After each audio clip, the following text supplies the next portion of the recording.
വയനാട്ടിൽ കാട്ടാനയുടെ ആക്രമണത്തിൽ വീണ്ടും ഒരാൾ കൊല്ലപ്പെട്ടതോടെ വനം മന്ത്രിയെ വിമർശിച്ച പ്രതിപക്ഷം. വനംവകുപ്പ് മന്ത്രി രാജിവെക്കണമെന്ന് പ്രതിപക്ഷ നേതാവ് വി ഡി സതീശൻ ആവശ്യപ്പെട്ടു. വിമർശനങ്ങൾ വനംവകുപ്പ് ജീവനക്കാരുടെ മനോവീര്യം കെടുത്തുന്നുവെന്നായിരുന്നു വനം മന്ത്രിയുടെ പ്രതികരണം. വിഷയത്തിൽ കേന്ദ്ര സംസ്ഥാന സർക്കാരുകൾ നടപടികൾ കൈക്കൊള്ളണമെന്ന് രാഹുൽ ഗാന്ധി MP ആവശ്യപ്പെട്ടു.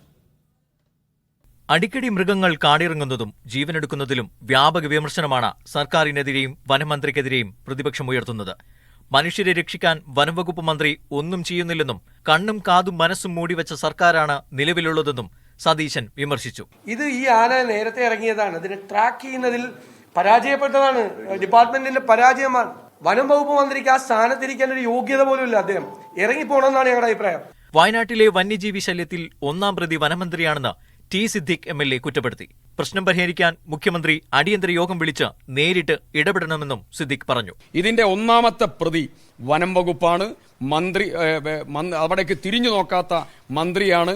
വയനാട് ജില്ലയുടെ ചുമതലയുള്ള മന്ത്രിക്ക് സംഭവിച്ചത് കുറ്റകരമായ വീഴ്ചയാണെന്നും വനമന്ത്രിയെ മുഖ്യമന്ത്രി പുറത്താക്കണമെന്നും KPCC പ്രസിഡന്റ് K സുധാകരൻ ആവശ്യപ്പെട്ടു.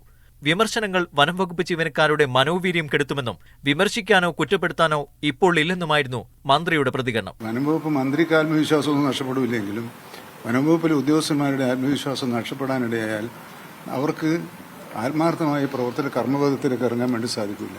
News desk, media 1.